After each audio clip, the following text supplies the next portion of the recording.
যশোরের শাসায় উলশি খাল পুনর্খননের উদ্বোধন করেছেন প্রধানমন্ত্রী তারেক রহমান। এর আগে গাড়ি করে উলশির উদ্দেশ্যে রওনা দেন প্রধানমন্ত্রী। সকাল 10:15টায় যশোর পৌঁছালে বিমানবন্দরে প্রধানমন্ত্রীকে অভ্যর্থনা জানান বিদ্যুৎ ও জ্বালানি প্রতিমন্ত্রী অনিন্দ্য ইসলাম অমিত, স্থানীয় সরকার প্রতিমন্ত্রী মীর শাহে আলম সহ ঊর্ধ্বতন সরকারি কর্মকর্তারা। যশোরে উলশি খাল পুনর্খনন, যশোর মেডিকেল কলেজ হাসপাতালের ভিত্তিপ্রস্তর স্থাপন সহ বিভিন্ন কর্মসূচির উদ্বোধন করবেন প্রধানমন্ত্রী। যোগ দেবেন যশোর কেন্দ্রীয় ঈদগাহ মাঠের জনসভায়। এর আগে সকাল 9:30টায় তিনি ঢাকার শাহজালাল বিমানবন্দর থেকে যশোরের উদ্দেশ্যে রওনা হন।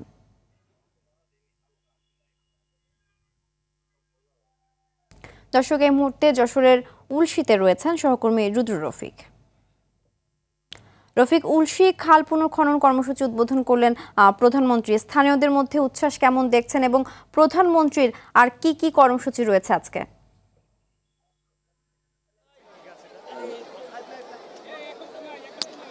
সিনথিয়া, এখন থেকে ঠিক 2 মিনিট আগে প্রধানমন্ত্রী তারেক রহমান এই যশোরের শার্শার উলশি খালটি পুনঃখননের কাজের উদ্বোধন করেছেন এবং তিনি নিজে কোদাল দিয়ে এই খাল কেটেছেন এবং তার আগে তিনি এই খালটির নাম ফলক উন্মোচন করেছেন এবং এখন প্রধানমন্ত্রী তারেক রহমান একটি গাছ, অর্থাৎ এই খালের পাড়ে একটি গাছ রোপণ করছেন। আপনাকে সেই দৃশ্যটি একটু দেখাতে চাই।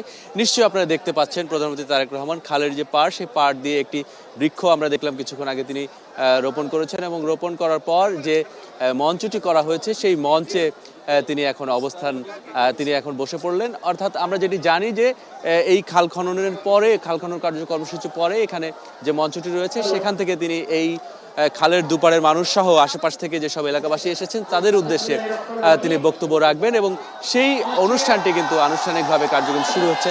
আপনারা নিশ্চয়ই শুনতে পাচ্ছেন প্রধানমন্ত্রী তারেক রহমানকে কাছে পেয়ে আসলে আশেপাশের মানুষ এবং এই এলাকাবাসী কতটা উচ্ছ্বসিত তাদের শব্দেই কিন্তু আপনি শুনতে পাচ্ছেন।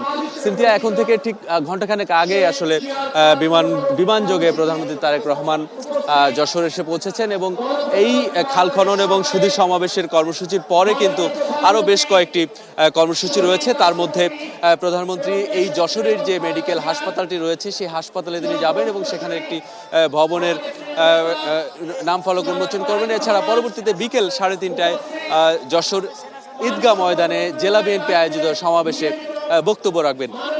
ইতোমধ্যেই প্রধানমন্ত্রী তিনি কিন্তু খালটি খননের কাজটি আসলে পুনঃখননের যে কাজ সেটি উদ্বোধন করেছেন। আপনাকে একটু জানিয়ে রাখি, এই খালটি কিন্তু একটি ঐতিহাসিক খাল। আজ থেকে প্রায় 5 দশক আগে প্রধানমন্ত্রী তারেক রহমানের বাবা তৎকালীন রাষ্ট্রপতি জিয়াউর রহমান তিনি যে সারা দেশে যে কৃষি বিপ্লব ঘটিয়েছিলেন, সেই কৃষি বিপ্লব ঘটানোর অংশ হিসেবে এই খালটি শহীদ প্রেসিডেন্ট জিয়াউর রহমান তিনি খনন করেছিলেন এবং খনন করার পর কিন্তু এই আশেপাশেই কিন্তু কৃষি বিপ্লব হয়। আমরা এলাকাবাসীর সঙ্গে কথা বলেছি, তারা যেটি ধন্যবাদ।